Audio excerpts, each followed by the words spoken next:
Hebreus, capítulo de número 11.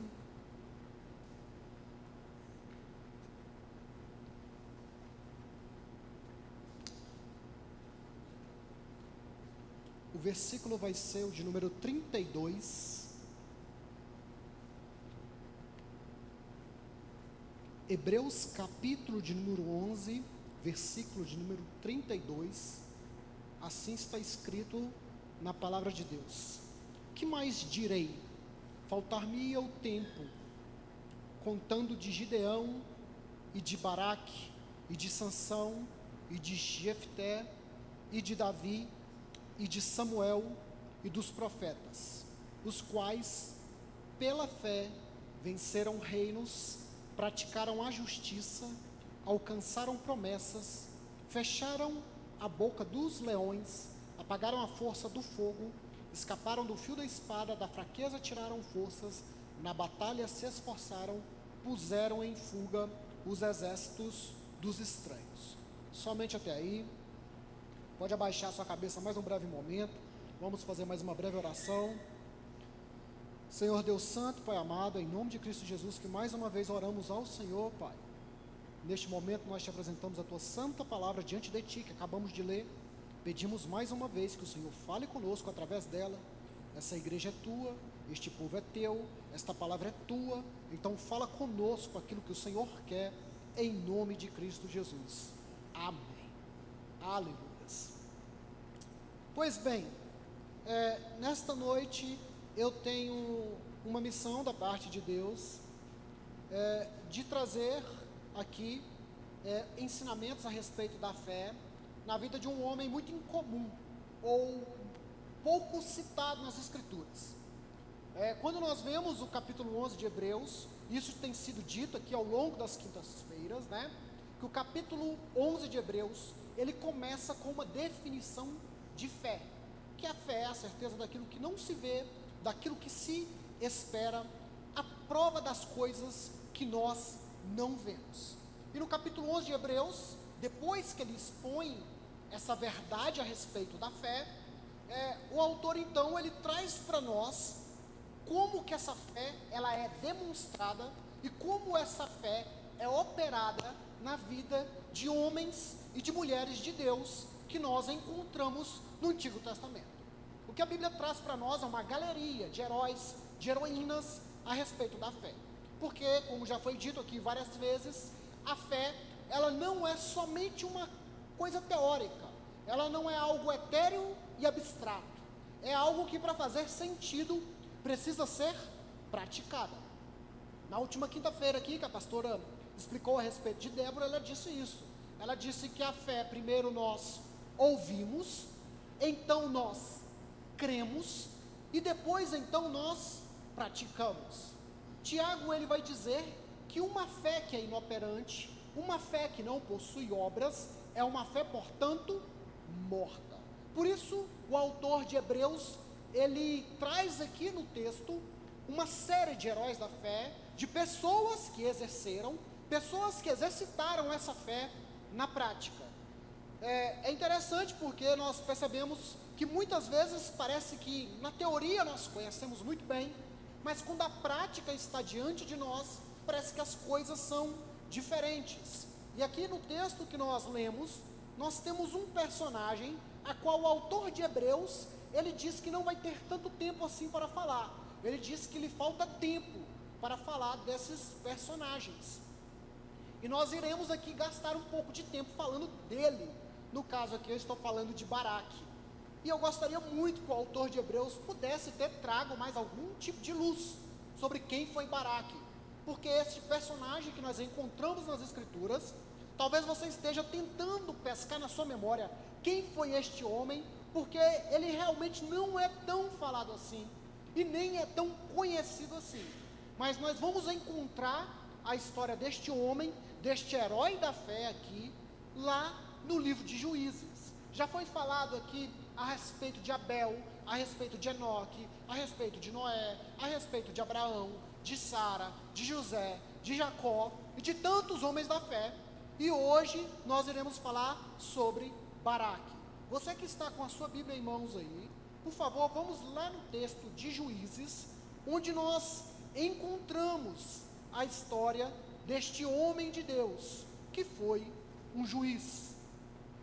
Lá em Juízes, o capítulo é o de número 4, nós iremos encontrar a história de Baraque. Se você puder ir lá, Juízes, capítulo de número 4. E antes que nós possamos ler as escrituras a respeito deste homem, eu preciso trazer aqui um pouco de contexto a respeito do livro de Juízes. O livro de Juízes, ele é um livro muito peculiar.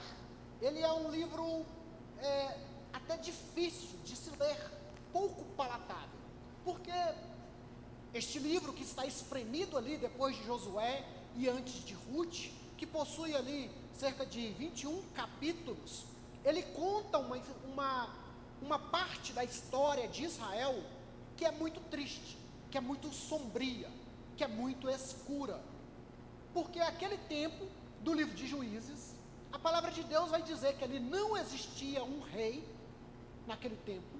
A gente sabe que Josué havia morrido. Josué, ele tinha sido aquele que havia ocupado o cargo de liderança no lugar de Moisés, e ele guia o povo na entrada de Canaã, a terra prometida. E uma vez que Josué entra naquela terra prometida, eles precisam então se apossar daquela terra, e eles precisam então expulsar os inimigos que estavam ali em Canaã. E talvez numa leitura rápida, e talvez numa leitura simples, a gente ache isso estranho, porque parece que Deus está escolhendo uma nação, no caso Israel, e expulsando outra nação, outro povo, no caso os cananeus, e numa primeira leitura, isso nos parece estranho. Mas, quando nós vamos para as Escrituras, quando nós vamos ler as Escrituras, nós percebemos que Deus está expulsando os cananeus daquela terra, por um motivo muito específico. Deus está expulsando os cananeus daquela terra, por causa do seu pecado. Lá em Deuteronômio, capítulo 8, versículo 19 e versículo 20, quando Moisés está instruindo o povo de Deus antes deles entrarem na terra de Canaã, ele diz lá, no versículo 19 e 20, que Deus está destruindo aquelas nações por causa dos seus pecados. Portanto, o fato de Israel estar ali, entrando em Canaã e expulsando os seus inimigos, é uma maneira de Deus trazer juízo sobre os cananeus, porque eles estão sendo lançados fora da presença de Deus por causa da impiedade deles. Ou seja, não é como se Deus estivesse escolhendo uma nação em detrimento da outra, é que Deus estava castigando os cananeus por causa do seu pecado. E não somente isso, o tratamento de Deus, ele é tão justo, mas tão justo, que lá no próprio livro de Deuteronômio, Moisés, ele adverte ao povo que se eles estivessem ali naquela terra de Canaã, e se eles pecassem, da mesma forma que os cananeus estavam pecando, eles também seriam destruídos. Eles também seriam expulsos daquela terra. E quando nós lemos as Escrituras, nós percebemos que é justamente isso que acontece. A nação de Israel, ela peca tanto, ela se desvia tanto, que posteriormente ela é expulsa, ela é levada como cativeira daquela nação. Portanto, Deus, ele é tão justo que ele castiga os cananeus, mas promete também ao povo que se eles ficassem pecando da mesma forma que os cananeus, eles também receberiam o castigo de Deus. Mas o fato é que eles entram naquela terra, Josué lidera eles na entrada daquela terra, eles começam a expulsar ali os cananeus como juízo de Deus. Porém, assim que Josué morre, assim que aquele líder morre, não há mais nenhuma liderança específica que assume o lugar de Josué. E portanto agora a nação de Israel não possui uma liderança específica, não possui um líder, assim como eles tinham Moisés no deserto, e assim como eles tinham Josué na entrada da terra. E o texto ali em Juízes, a gente vai perceber que Israel, naquele período, virou uma grande anarquia moral. O texto vai dizer para nós, lá em Juízes capítulo 21, versículo 25, o texto vai dizer que naqueles dias não havia rei em Israel, e que por causa disso, cada um fazia aquilo que achava mais certo. Então imaginem só essa circunstância, o povo de Israel naquela terra, ao seu redor os seus inimigos, cananeus, filisteus, moabitas, todas aquelas nações ao seu redor, e cada um fazia aquilo que achava certo.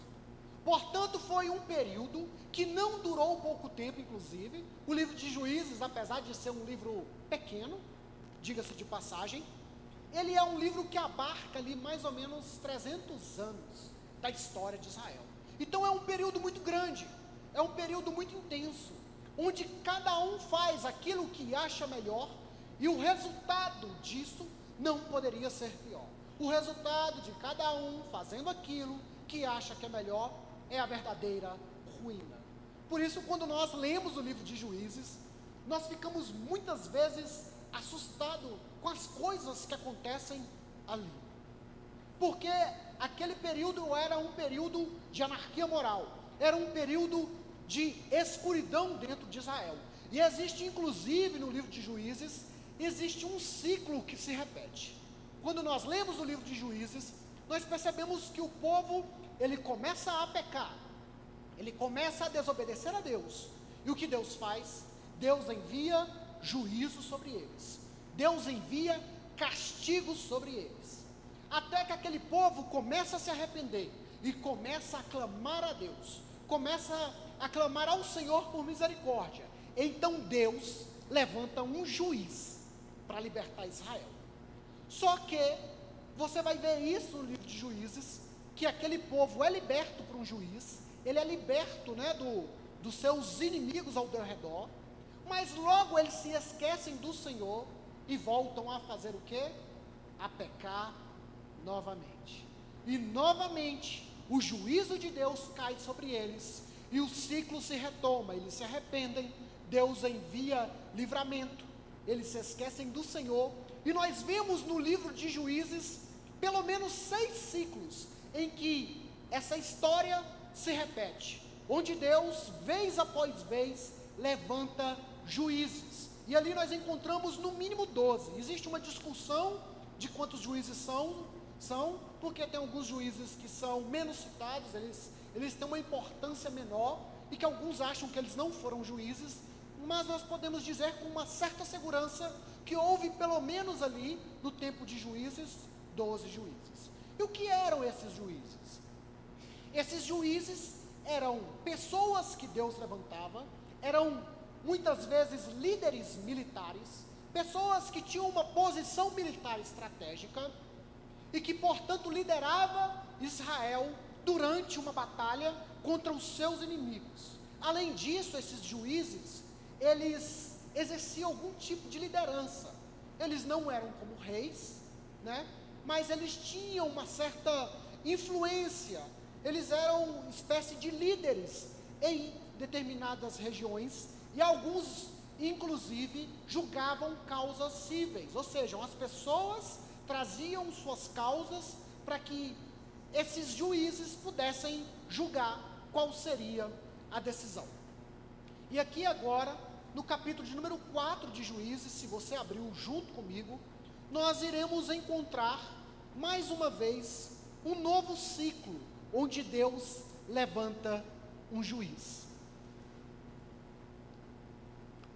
Juízes, capítulo de número 4, ali no versículo de número 1, olha o que está escrito: depois da morte de Eude, mais uma vez, os israelitas fizeram o que o Senhor reprova. Assim, o Senhor os entregou nas mãos de Jabim, rei de Canaã, que reinava em Hazor. O comandante do seu exército era Cícera, que habitava em Hassorete Ragoim. Os israelitas clamaram ao Senhor, porque Jabim, que tinha 900 carros de ferro, os havia oprimido cruelmente durante 20 anos. Então observem que o texto, ele começa dizendo que depois da morte de Eude, e quem foi Eude? Eude tinha sido um juiz anterior, um juiz que havia vindo antes e libertado Israel em uma circunstância anterior. Diz aqui que depois que Eude, esse juiz, morre, é como se o ciclo se iniciasse novamente. Aqueles israelitas, eles começaram a fazer novamente o que o Senhor reprova.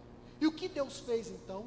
Deus envia um castigo, entrega os israelitas nas mãos do rei de Canaã. Quem era o rei de Canaã? Jabim. Então, mais uma vez, o ciclo se inicia.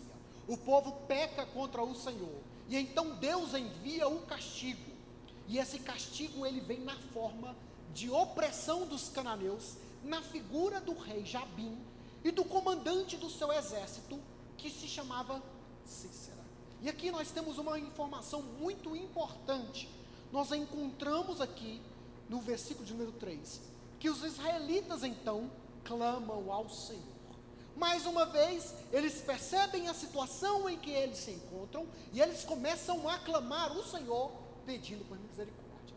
Então, apesar do livro de Juízes ser um livro um tanto que escuro, no sentido de que existem acontecimentos ali muito trágicos, o livro de Juízes também é um livro que fala sobre a graça de Deus, porque é Deus derramando graça mais uma vez, e ouvindo o clamor do povo, e enviando livramento.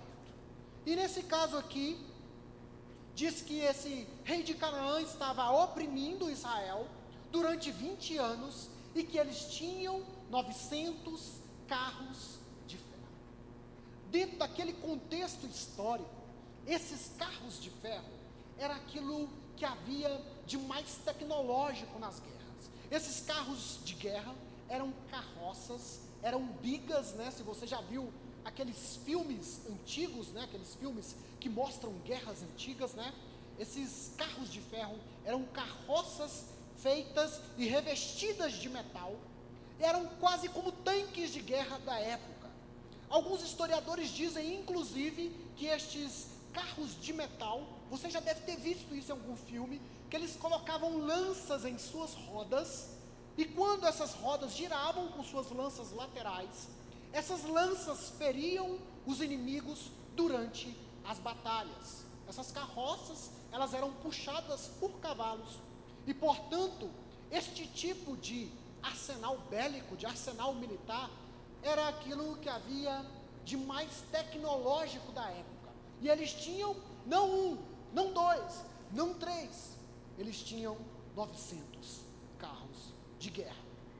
E a palavra de Deus diz que o rei Jabim, juntamente com o comandante Cícero, juntamente com o seu arsenal bélico, estava então dominando, subjugando Israel, oprimindo. Traz até um advérbio aí, dependendo da sua tradução, está no versículo número 3, traz um advérbio que diz que estava oprimindo cruelmente, ou oprimindo duramente. Não era qualquer tipo de opressão, era uma opressão cruel, era uma opressão dura, e uma opressão que durava 20 anos.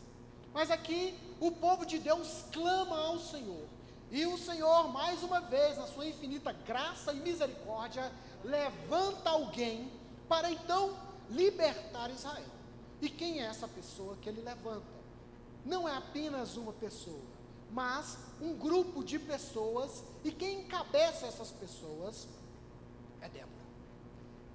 No versículo de número 4, se você continua com a sua Bíblia aberta, diz que Débora, uma profetisa, mulher de Lapidote, liderava Israel, ou julgava Israel naquela época. Ela se sentava debaixo da tamareira, ou da palmeira de Débora, entre Ramá e Betel, nos montes de Efraim. E os israelitas a procuraram para que ela decidisse as suas questões. Débora mandou chamar Baraque, filho de Abinoão de Quedes, em Naphtali, e lhe disse: o Senhor, o Deus de Israel, lhe ordena que reúna 10.000 homens de Naftali e Zebulon e vá ao monte Tabor. Então observem, Deus levanta aqui então uma mulher, ela é uma juíza, ela é uma líder, e ela não é apenas uma juíza, ela não é apenas uma líder, porque o texto vai dizer que além de juíza, além de uma líder daquele povo, ela também é uma profetisa, é alguém que fala em nome do Senhor. E Deus então levanta esta mulher chamada Débora, e essa mulher chamada Débora, sendo inspirada por Deus, trazendo a palavra de Deus, manda então chamar esse homem chamado Baraque, que é o tema desta mensagem desta noite, né? A fé de Baraque, a qual o autor de Hebreus vai trazer lá no texto que nós lemos, de Hebreus capítulo número 11. E então Deus levanta Débora e manda chamar Baraque. Baraque é da tribo de Naftali. Naftali foi um dos filhos ali de Jacó, que se tornou uma tribo, né? E Baraque, sendo dessa tribo, né, ele é chamado, ele é o comandante do exército, ele é alguém de renome dentro de Israel. E ele diz, e Débora chama ele e diz para ele reunir os homens, 10.000 homens aqui no caso, para ele enfrentar Sísera, que é o comandante do exército de Canaã, né, do exército do rei Jabim.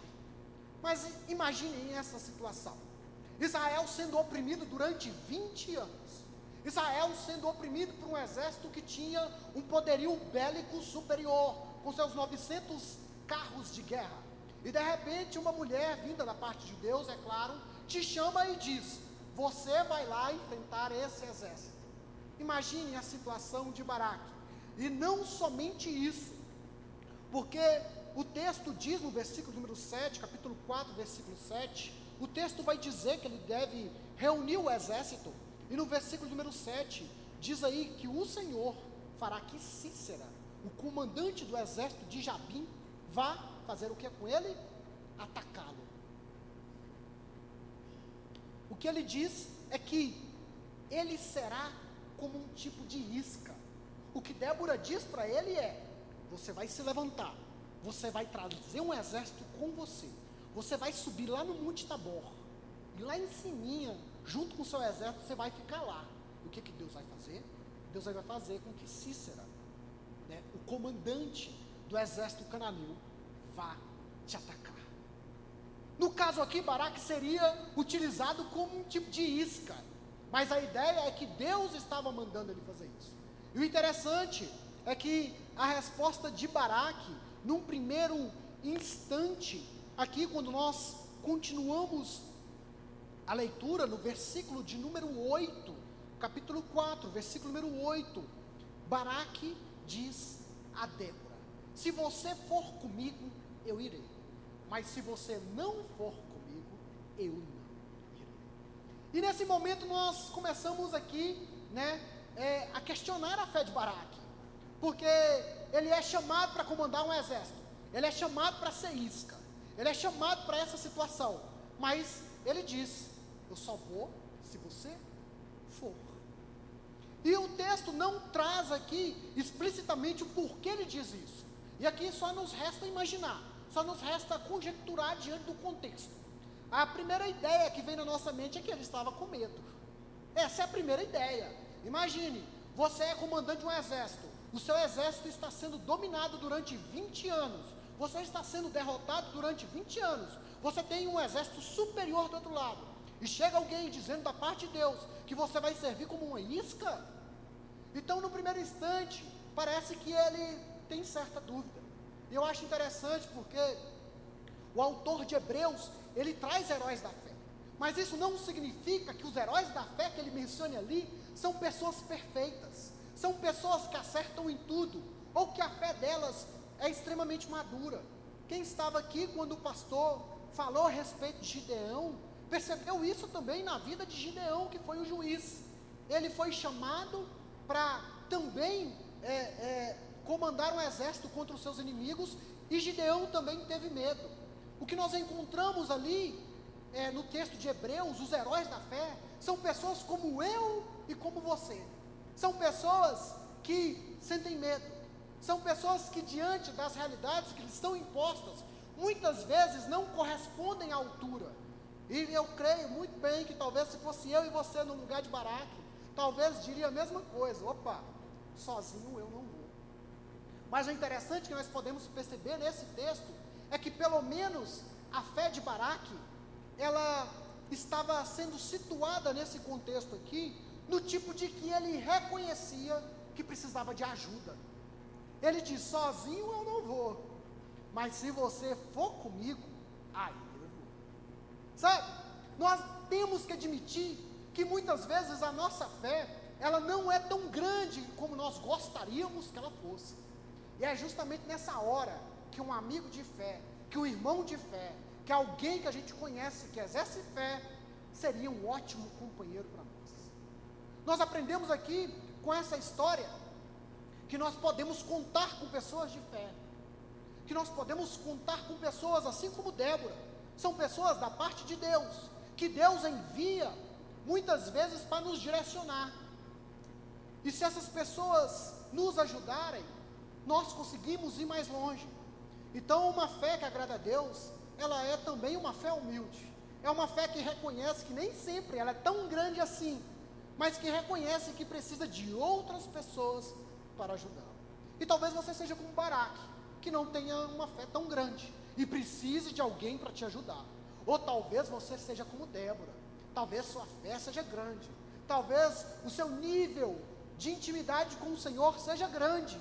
E talvez você precise incentivar algum Baraque na sua vida. Talvez Deus esteja te chamando para você empurrar alguém, para você vir cá e falar assim: vamos lá, vamos enfrentar esse desafio. Mas o fato é que Baraque disse para ela: eu vou, se você for. E a resposta de Débora é uma resposta interessante. Se nós formos lá para o versículo de número, agora o versículo de número 9, nós encontramos a resposta de Débora.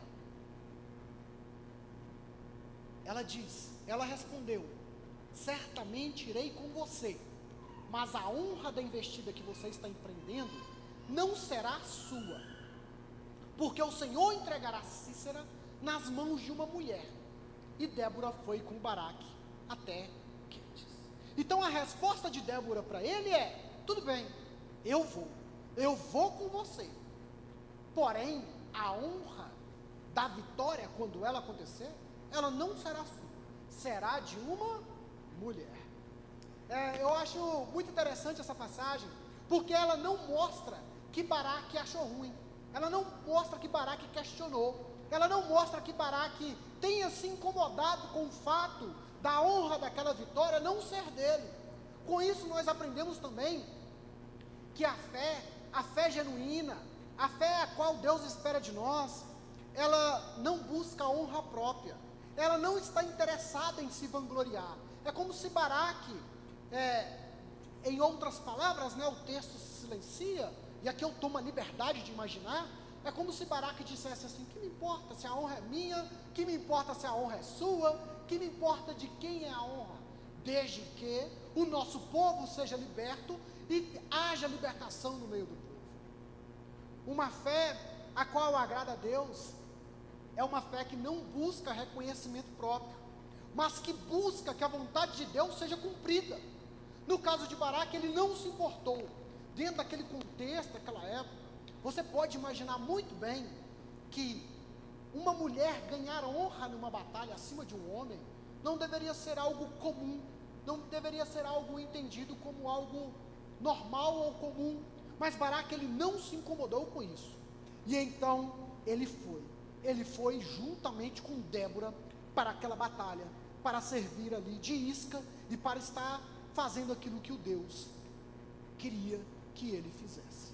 Então, observem aqui o que acontece, versículo de número 10, onde ele convocou Zebulon e Naftali, 10.000 homens o seguiram, e Débora também foi com ele. Então o texto ele vai dizer aqui, continuando, diz que um queneu chamado Eber, ele tinha se afastado dos queneus, dos filhos de Robabe, sogro de Moisés. Ou seja, os queneus eram outro povo, eles não eram os israelitas, não eram os cananeus, mas eles viviam nas intermediações ali daquela batalha que iria acontecer, né? E no versículo de número 12, diz assim, ó: quando disseram a Sísera que Baraque, filho de Abinoão, tinha subido o monte Tabor, Sísera reuniu seus 900 carros de ferro e todos os seus soldados de Hassorete-Ragoim ao rio Quizon. E versículo 14, e Débora então disse a Baraque: prepare-se, porque este é o dia que o Senhor entregou Sísera em suas mãos. Continuando, não é verdade que o Senhor está indo à sua frente? Então Baraque desceu o monte Tabor e 10.000 homens o seguiram. Então imagine essa cena de guerra. Está Baraque junto com o seu exército, os 10.000 homens da tribo de Naftali, da tribo de Zebulon, estão reunidos no monte Tabor, servindo como isca. E lá, do outro lado, Sísera vê aquele exército e fala: opa, eles vão se levantar contra nós. Então Sísera reúne o seu exército, reúne seus 900 carros de ferro, e então vai começar a batalha. E então Débora, ela diz uma coisa mais ou menos parecida assim: olha, agora é sua vez, eu sou profetisa, eu venho até aqui, agora Baraque, desce, vai lá, vai para a guerra, que o Senhor estará na sua frente. Meus irmãos, diante daquele cenário de guerra, diante daquele cenário, diante de um exército inimigo tão poderoso, que há tanto tempo te subjugava, diante daquele exército com todo aquele maquinário, imagine só a coragem que Baraque precisou ter para descer, porque ele estava no monte, eles iriam descer, e iriam se encontrar ali no vale, próximo do rio Ricom, e ali eles iriam descer, e a batalha iria começar. Meus irmãos, uma fé genuína, uma fé que procede da parte de Deus, é uma fé que também age, mesmo diante das circunstâncias nem um pouco favoráveis. As circunstâncias a qual Baraque estava sendo imposto aqui, não eram condições favoráveis, não eram condições aparentemente que lhe favoreciam, mas ele creu na palavra do Senhor. Débora ali como profetisa, trazendo a palavra da parte de Deus, estava representando o próprio Deus, e portanto ele creu, e desceu com os seus homens para aquela dura batalha, para uma batalha muito difícil. Mas o texto então diz aqui, o texto vai dizer que ele desceu, ele obedeceu a palavra de Deus, mas diante daquele cenário, versículo de número 15, a gente espera uma batalha grandiosa, espera algo grandioso, mas o texto, ele se resume no seguinte: o Senhor derrotou Sísera. No final das contas, aquela batalha, o texto, ele não vai trazer aqui os pormenores de como isso aconteceu, mas de uma forma miraculosa, o exército de Baraque derrotou o exército de Sísera, junto com todos os seus carros de guerra, de tal forma que o versículo de número 15, o final do versículo número 15, diz que Sísera, ele saltou do seu carro, né, do seu carro de ferro, né, e ele fugiu a pé. Meus amados, aqui nós vemos como que o Senhor fez algo extraordinário, contra todas as circunstâncias. Deus agiu em favor do povo de Israel, e ali, aquele exército pôde derrotar. As circunstâncias em que isso se deu não são extremamente claras, mas se você for lá no capítulo 5 de Juízes, no início do capítulo 5 de Juízes, nós encontramos um cântico de Débora. Débora fazendo um cântico em louvor ao Senhor, por causa da vitória de Israel. E no versículo de número 21, do capítulo 5 de Juízes, nos é dada uma informação muito interessante. No versículo de número 21, do capítulo de número 5 de Juízes, Débora, ao louvar a Deus, ela escreve lá: o ribeiro de Quizon os arrastou. Quizon, o antigo ribeiro. Avante, ó minha alma, firme. Então, baseado nesse texto de Débora, quando ela louva ao Senhor por aquela vitória, ela traz uma pista muito interessante do que provavelmente aconteceu. O exército de Baraque estava em cima do monte Tabor. O exército de Sísera desceu até o vale do rio Quinom. E então, o exército de Baraque desceu o vale. E pelo esse texto, por esse versículo aqui, que Débora cita no versículo 21 do capítulo 5 de Juízes, dá a entender que Deus trouxe uma tempestade, que Deus trouxe uma chuva forte, uma tormenta, a tal ponto que aquele rio Quizon, o que aconteceu com ele? Ele inundou, ele alagou, e aquele vale, que antes estava em terra firme, se tornou como que um lamaçal, se tornou como que um lodo, se tornou como que um brejo.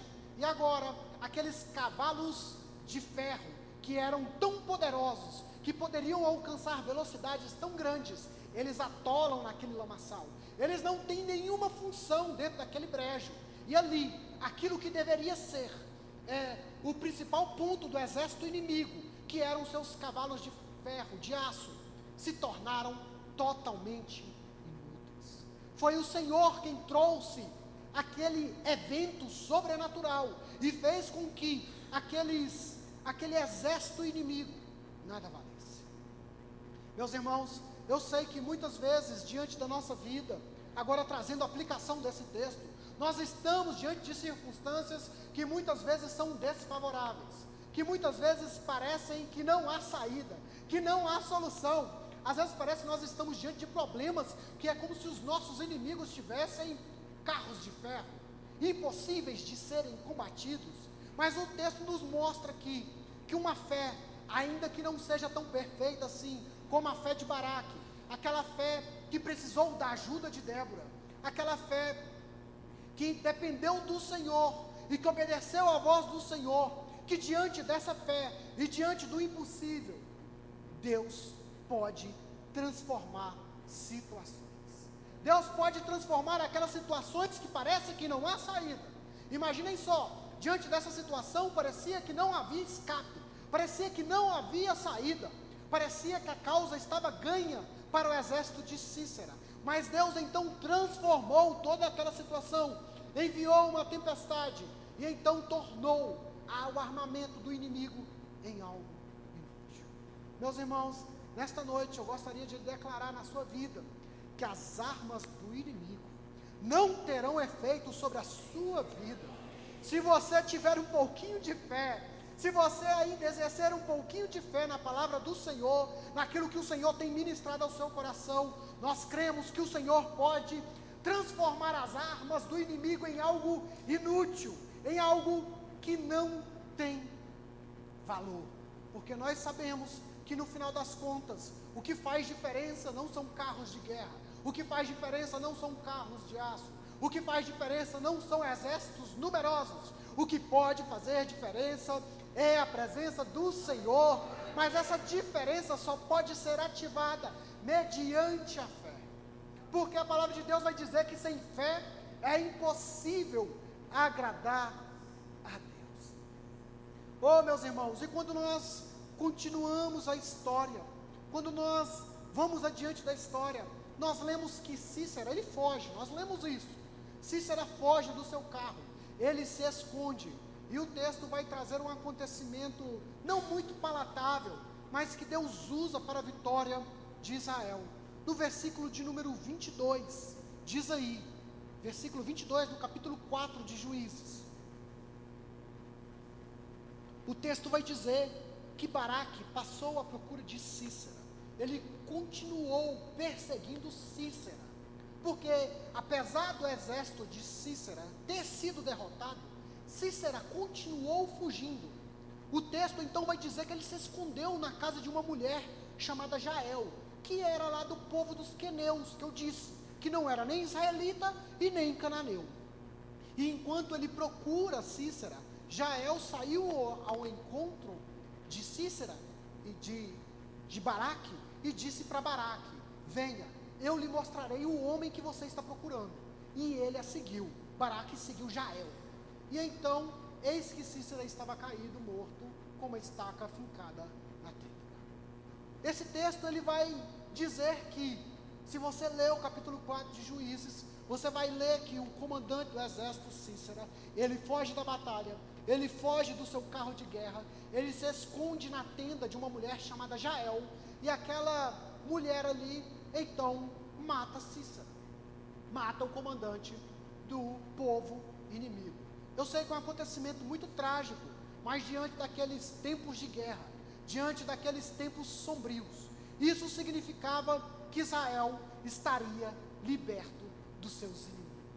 Então, quando nós lemos o texto, nós começamos com o exército de Cícera, um exército poderoso, um exército com seus carros de aço, mas o que derrota no final, o comandante daquele exército, é uma mulher, que estava na sua casa, e ele é morto, não como uma arma de guerra, ele não é morto, não como uma arma tecnológica, ele é morto com uma simples estaca, que era utilizado para prender uma tenda, para armar uma tenda, ali no deserto. Então aqui nós vemos que muitas vezes a providência de Deus faz com que as armas dos nossos inimigos não tenham nenhum tipo de valor, não tenha nenhum tipo de eficácia, de tal forma que os inimigos, aqui nós estamos tratando no âmbito espiritual, me entendam bem, né? Não estou falando de pessoas físicas, mas estou tratando de inimigos espirituais. O Senhor, Deus, pode levantar pessoas simples como Jael, com armas simples como estacas, e simplesmente trazer libertação, simplesmente trazer vitória, mesmo diante dos momentos mais impossíveis que nós possamos achar. E para concluir aqui, estou aqui concluindo, Deus pode usar o improvável para nos abençoar. Nós podemos aprender com a fé de Baraque, ainda que não seja uma fé perfeita, ainda que não seja uma fé tão grande. Ele entrou ali para os heróis da fé, ele foi mencionado como um herói, que mesmo diante das circunstâncias improváveis, que mesmo diante do medo, que pode ser que ele tenha sentido, ele resolveu agir e obedecer ao Senhor. Baraque, ele não foi o homem mais corajoso da Bíblia, ele muito menos foi o mais ousado, mas ele entrou para a lista dos heróis da fé. Talvez você não seja o mais corajoso, talvez você não seja o mais fervoroso, mas se você confiar no Senhor, depositar sua fé nele, e essa fé se transformar em obediência, se transformar em uma ação, o Senhor pode te libertar de qualquer situação improvável que você esteja sentindo. Aleluias. Abaixe suas cabeças. Eu vou chamar os diáconos aqui. Às quintas-feiras, né, nós estamos tendo o costume dos diáconos orar por nós. Então eu peço por gentileza que os diáconos se reúnam aqui na frente. Aleluias.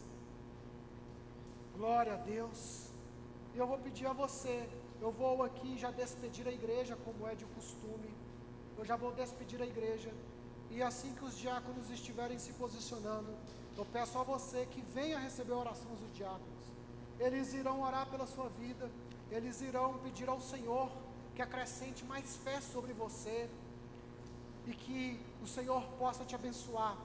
Coloque seu coração diante de Deus. Eu vou fazer uma breve oração aqui e já encerrar, e à medida que você for vindo, você pode ir para sua casa em paz. Senhor Deus Santo, Pai amado, em nome de Cristo Jesus, Senhor. Oh Deus, nós apresentamos diante de Ti os nossos corações, nós apresentamos diante de Ti quem nós somos, Senhor. Oh Deus, nós reconhecemos que muitas vezes a nossa fé é tão pequena, Senhor, que muitas vezes a nossa fé é tão falha, Deus. Oh Senhor, nós estamos muito aquém daquilo que o Senhor deseja, mas eu peço ao Senhor, Deus, levanta Déboras na nossa vida, pessoas que nos incentivem, pessoas que nos auxiliem, pessoas que nos empurrem avante a Tua vontade, Senhor. Oh Deus, em nome de Cristo Jesus, nos dê força, Senhor, para enfrentar os nossos inimigos, Senhor, para enfrentar, Senhor, aquilo que tem nos afligido. Nos dê sabedoria, Senhor, nos dê armas espirituais, Pai amado, nos dê direção, Senhor. Oh Pai amado, eu te apresento cada um aqui diante do Senhor, Pai amado, que essas pessoas que vierem aqui, Senhor, e receberem a oração desses diáconos, Pai amado, sejam reavivados pelo Senhor. Vai continuando colocando unção sobre a vida